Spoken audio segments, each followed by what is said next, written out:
The 28th of February 2025 article written by Vijay Mauli. Psychology of Buying and Selling Businesses, From the Seed of an Idea to the Signed Contract, a Study in Seller and Buyer Psychology.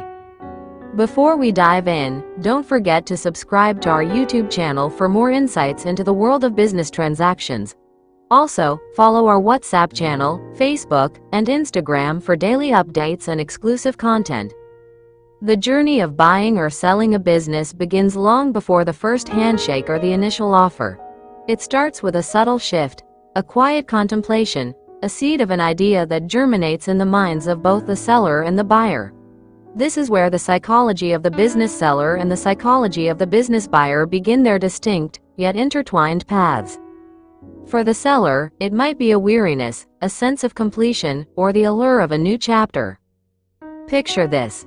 A late night in a quiet office, the seller, let's call him Raj, staring at a framed photo of his family. He's built this company from the ground up, poured his heart and soul into it, but the late nights are taking their toll. Is it time? He whispers to himself, the question echoing in the stillness. This isn't just a business, it's his legacy, his identity, a reflection of years of sacrifice. This is the raw, vulnerable space where the psychology of the business seller truly takes hold. The thought of letting go brings a mix of emotions. A pang of loss, a surge of anxiety about the future, and a flicker of anticipation for what's next. He starts to calculate, not just the financial value, but the emotional cost of holding on versus letting go. The psychology of the business seller is grappling with the intangible. Meanwhile, across town, in a bustling co-working space, Anna, a sharp, ambitious entrepreneur, stumbles upon an industry report. A particular company catches her eye, Raj's. She sees potential, a strategic fit for her expanding portfolio. Her mind races, calculating market share, growth projections, and potential synergies. This could be it, she thinks, a surge of excitement mixed with a pragmatic assessment of risks. This is the initial spark of the psychology of the business buyer. She begins her mental due diligence, researching Raj's company, analyzing its financials, and envisioning its integration into her own operations.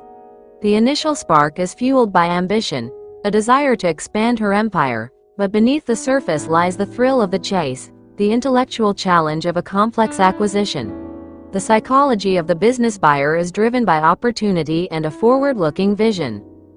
The initial stages are a delicate dance of information gathering and emotional maneuvering. Raj, hesitant and protective, seeks assurance that his life's work will be in good hands. He's wary of opportunistic buyers, seeking someone who understands the nuances of his business, the relationships he's built, the culture he's fostered. This is the protective, legacy-focused side of the psychology of the business seller.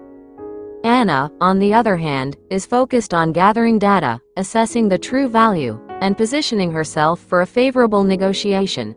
She's trying to decipher Raj's motivations, to understand the emotional undercurrents that might influence his decisions.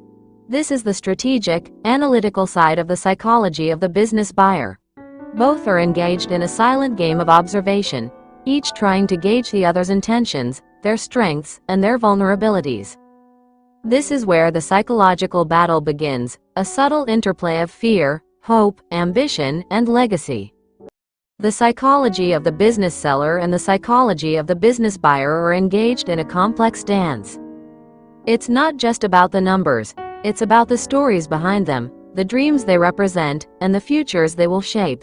This initial phase, from the quiet contemplation to the first tentative inquiries, sets the stage for the complex and often emotional journey of buying and selling a business, a journey defined by the intertwined psychology of the business seller and the psychology of the business buyer.